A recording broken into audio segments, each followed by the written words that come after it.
It's a new you, starting today, starting right now. A new day, changes to make, we'll show you how. Renew your mind here. Are you ready to transform? One step at a time, line up a line. New you, changing lives, one goal at a time. Hi, and welcome to the New You Show. I'm Shay Olivia, and I'm here with some very special guests, and I'm so excited about introducing them to you. But first, many of you might have a dream or a goal that's very similar to what you're going to hear about today.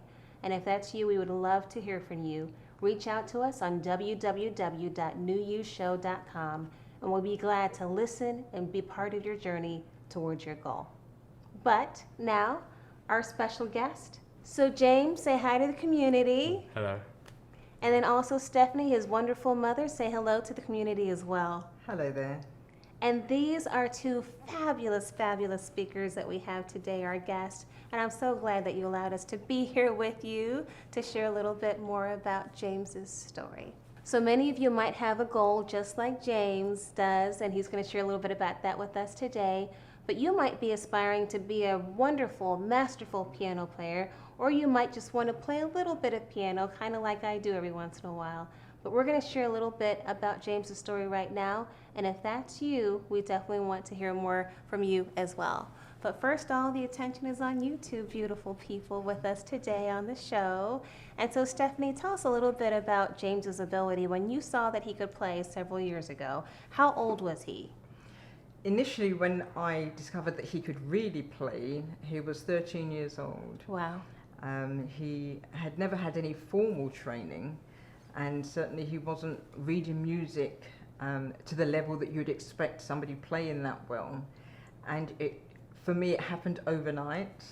I was listening to him playing pieces or just learning pieces, downloading things from the internet, and I really thought that it was the music from the computer or from the internet that I was listening to, until one day I walked past the room where he was practicing and I found it was him playing, and it really astounded me. Wow. And that was the summer of 2010. Oh. And he was really aspiring to take part in a talent show, and he really was determined to do that, and he did. And do you remember that talent show? Yeah, I remember it very well. Tell us about it. Did you win? What did you play? Before I entered the talent show competition, I wanted to try out because I was just getting ready. Like the piece I was playing, Chopin Fantasy Impromptu. That's a very advanced piece. Mm-hmm. Chopin hated it, but I don't know why he did. That's like some history or experience he had, and the people in middle school, I didn't think I could play. It wasn't like they would like deny me of like what I can do. Like the others were surprised and they didn't know. So that was what I found out. Now on an audition, they filmed like in less than a minute of it, and like all the teachers and all the students were like impressed. You know, like you have people who dislike you. They say they won't like it, but they really do. Oh, so wow. at a talent show at the school, it was interesting. So I didn't have to pay like a $3 fee to watch people play. I sat behind the stage. I was different. Right. I was playing in front of 6th and 7th graders, so that's how I kind of got known. And how old were you then? You were 13? Yeah, I was 13. But what grade were you in? Were you in the... It was 8th grade. Oh, you were in the 8th grade, okay. And so you're playing in front of an audience that was a little bit younger than you, it sounds like, right? Were you nervous at all? I was quite nervous. You were quite nervous, because was this your biggest performance to date? Yeah, no, it was up to date. That was the first time I've performed in front of that many people. At that time. Oh, wow. Oh, wow. Probably very nervous. So now, what has been your biggest performance to date? Do you remember how many people roughly were in the audience? I really don't. Would you say in the hundreds at least? At Fine Arts, how many people were there? No, the Fine Arts, there was 12,000 people there. But, oh my goodness. But I didn't play in front of everyone. I played in front of like a couple hundred in this hall. where like people from my church played, and people from other churches had performers playing before and after me. That's really That's fun, exciting, though. Wow, so hundreds of people you played. Yeah. So now that 6th and 7th was just a small group compared to this larger group that you've Yeah. played for since. And is your dream to maybe play for thousands of people one day? Yeah, I would appreciate that very much. You if I would? get an opportunity to play in front of Carnegie Hall, Oh, or wow. like somewhere in Europe where many famous classical pianists play, and like they studied their whole life That would be playing so music exciting. and play. That would be so exciting. But what about locally? Is there any place locally that you would like to play? Locally, I think I played so many places locally. No, I lost count after the You lost count. 50 or something like that. So, Played for like local communities, but he would love to play at the Strad Centre. Oh, which at is the Strad Strad very- Centre. yeah, I was thinking about that. I couldn't think of the name of it. Okay, so you have a special dream or goal to play at the Strad Center. Good to know, good to know. And so it's going to be exciting to see your journey towards that. Do you know, if you had that opportunity, what you would play at the Strad Center? There's always the two songs I would really love to play. These pieces are in French. Like Grand Valse Brillante. Of course, I don't know it, but it Yeah. sounds wonderful.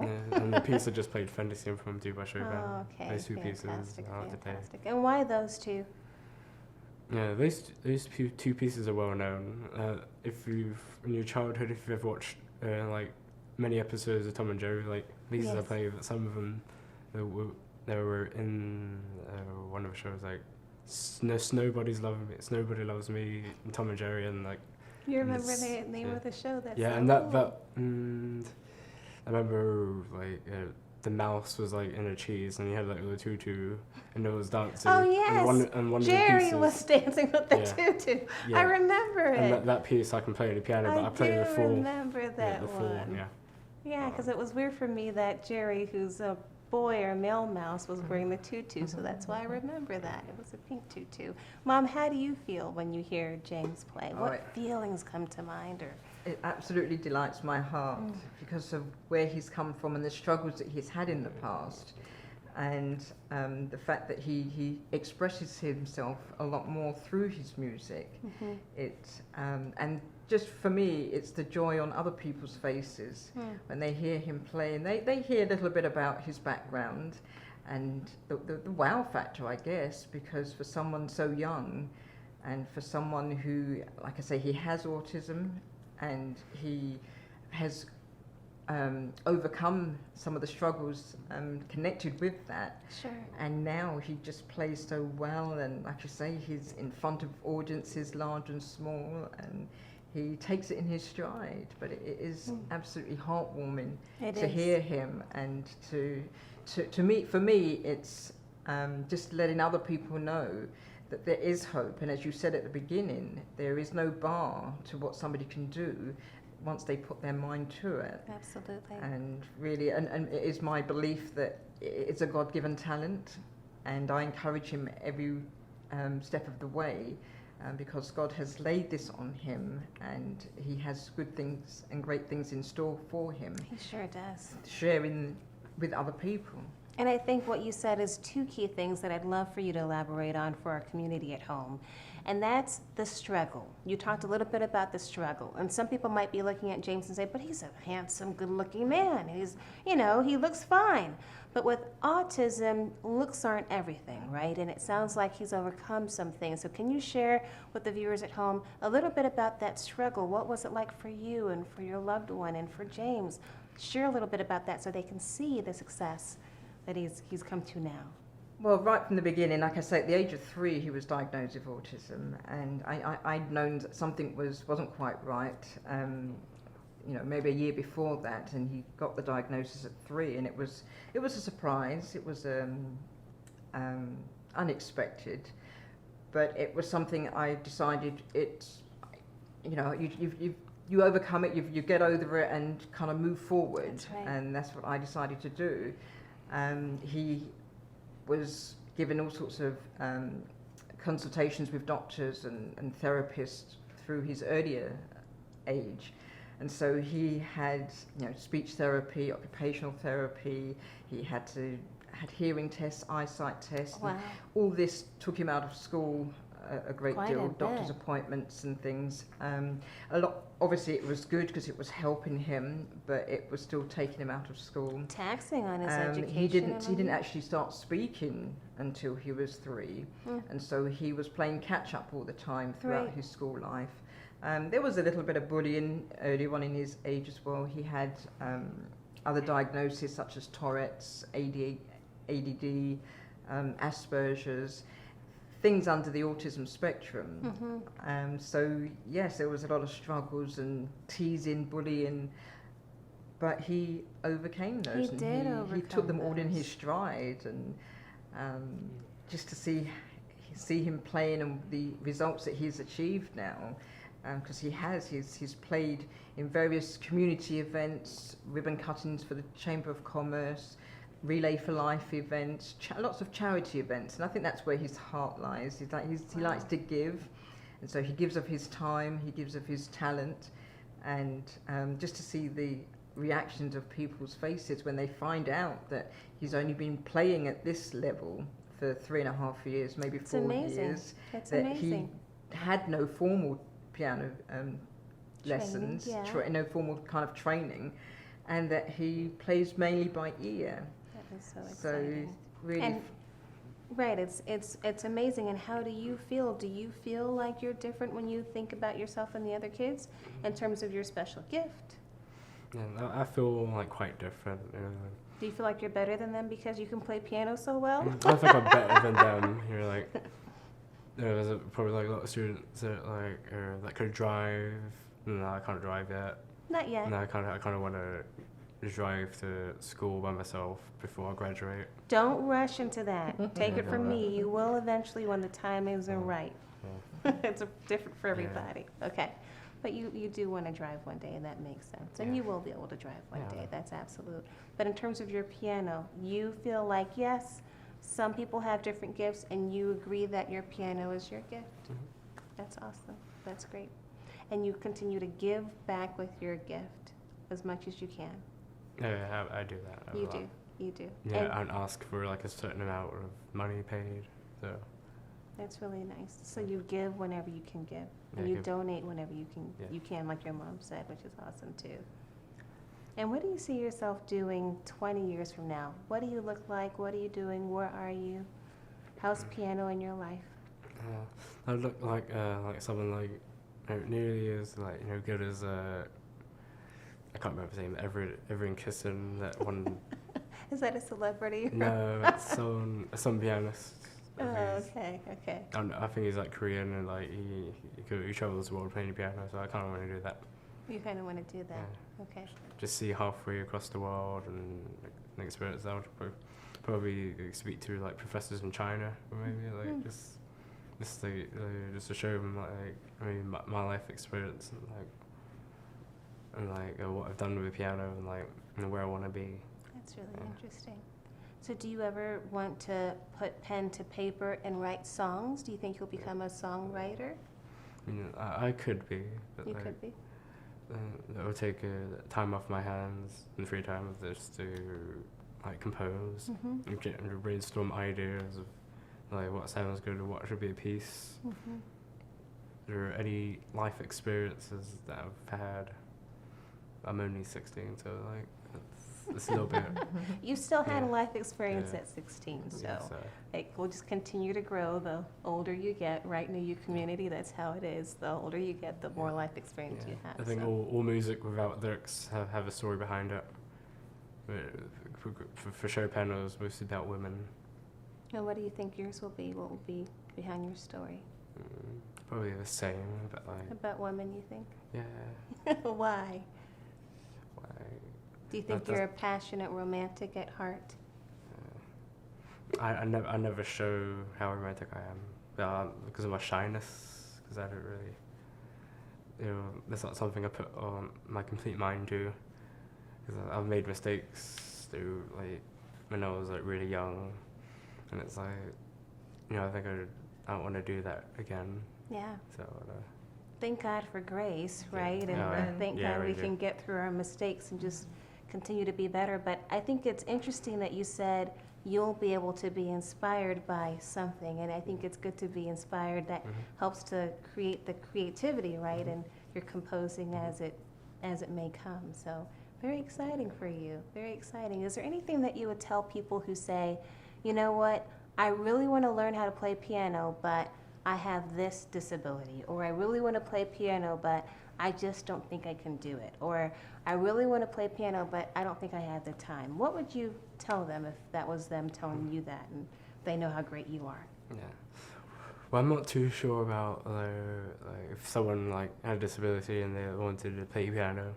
But I don't have like too much to say. But like, I would want them to openly like tell me. I would want to confront them and like see how they live and like what they really like to do. You know, if they want to put their minds to it, and if it's something they really like to do, and like, you know, there shouldn't be a barrier between you playing a decent piano, learning about it, than where they are right now, depending on where they are. That's good. That's really good. You've raised such a wonderful young man. How do you feel when you hear him talking at such a mature level about his gift? I mean, a lot of the things he said today has absolutely surprised me because I didn't realize, you know, how deep and how passionate that he is and how he's become. But yes, it's very heartwarming, and it's he has matured so much in so many different ways. As I said, he was a comparatively late starter because of all the delays and all the difficulties he overcame initially. And to hear him talk in this way now, He's miles ahead now, Mom. He's miles I think ahead. so. He's I miles think so. ahead. But a lot of it I do put down to the amount of prayer that was put forward when he was younger, and people when he was much younger were praying over his situation. And you sow seeds and you lay the foundation, and then you just watch God at work. And watch the seed grow, and then the harvest comes. And I think now the harvest has certainly That's awesome. shown its fruit. That's awesome. What would you tell other moms who were listening, or other parents that have a child that maybe at 3 years old they were diagnosed with autism, and the type of autism? Because I know there's varying degrees and intensities depending on the child, but then there's the other associated things. If a mom was listening to you right now and she didn't know how her future was going to be with this child that was just recently diagnosed, what would you tell her now that you're 13 years after that fact? I would certainly say don't give up hope. There is always hope. Just keep seeking and searching for the help. Be persistent, because it was through persistence, it didn't just fall on my lap. All the avenues that I had to go through and the doors that I had to knock on and push through. It does take work, but just keep hope at the forefront of your mind, and just be reassured that there is light at the end of the tunnel. There is help around. There's various agencies and organizations. Seek the help, but just keep hope alive, and just know that if James can do this, then it can happen for anybody. Because, you know, although he is high functioning, there's a lot of people who have children with autism who are maybe low functioning, but it really doesn't matter. Just be persistent. Just keep going. Don't ever give up. Right. Just realize that all things are possible. What an awesome message. Oh, what an awesome message. I love that. Well, this has been a great interview. I've had a blast with both Stephanie and James. James, thank you. You've been a wonderful, wonderful interviewee. I appreciate it. Thank you so much for your time today. And Stephanie, it was absolutely wonderful hearing from you and you sharing heart to heart with other moms about your experience raising such a wonderful young man. So, Pleasure was all ours. absolutely, and mine too. So thank you, New Youth community, for listening into the show today. We will be back next week.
My favorite subject is an elective is keyboarding. Surprisingly, I actually do like learn things. Like the technique, I developed it more than anyone in a classroom. I'm learning major scales and I'm learning how to read music a little bit better than I usually did. Around the age of 7, I used to take lessons in school. I was like, he's even gotten like taken out of class just to like play piano for like half an hour. And when I was 10 years old, when I came over here, I did a little bit of lessons. There's like this one pianist like who taught me like techniques, and like I was learning music again, like learning how to read music. It was there. My expectations for playing piano when I was 7, it wasn't as high as it was now.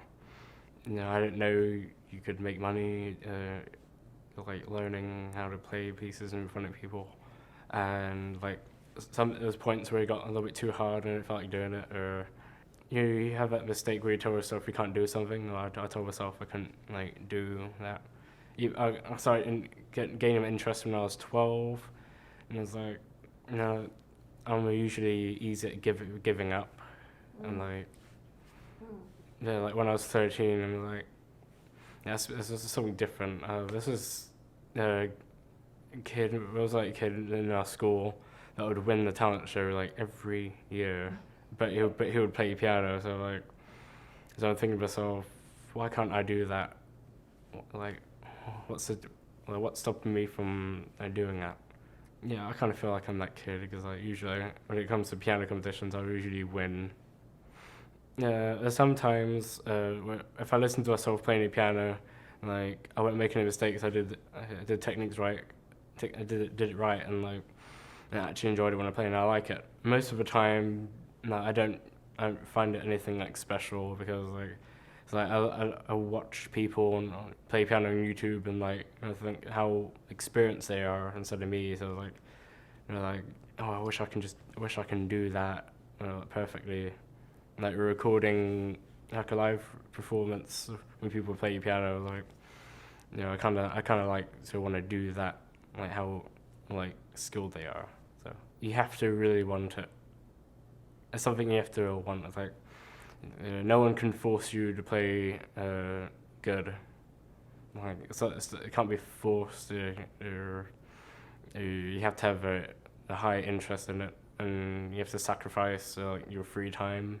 You just sit at a piano and play, and like it has a lot of freedom in it. Like how like I don't have to sit there for 2 hours straight. I could sit there and play like for 10 minutes or 10 hours, like depending on your breaks. Like it's no specific time. It's like it's what you want and how comfortable you feel like playing. But you have to follow rules of like a little bit of technique. Then like you let that develop through you.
I separate that in between categories of the Baroque period, the classical period, Romantic period, and like the newest one from the 1900s. Like men from the 1900s, like, I don't know, like who played. Who's very. I'm not sure if they're alive now, but they have like 1950s had like recordings, like Poloni and Rachmaninoff, yeah, like those people, and Scott Joplin, like, yeah, those are some like really amazing pianists. They've recorded like many pieces of Chopin and Beethoven, and like, yeah, and the recent ones I like the one who I view most now is this Russian American pianist, Valentina Listina. And like she was famous for in 2004. Like she had a professional CD that she played Chopin 24 etudes, like really good. And like some of them like are ridiculous to play. It goes all over the piano, and like I try to stop myself saying like I can't do it because like I could if I put my mind to it. Frédéric Chopin, his technique is pretty flawless. Like he revolutionized the piano and he's from the Romantic period, and just to think everything he went through in 39 years, like around 200 years ago, like the sickness, if you got like a cold or a flu, like you were prone to die, and like at a young age, like he composed more than 250 pieces, and I try to think like before, like there was like all these revolutions of technology and culture and living long lives. Like, it was spent out on the piano practicing every day. It's something I don't really do. I spend my time doing other things.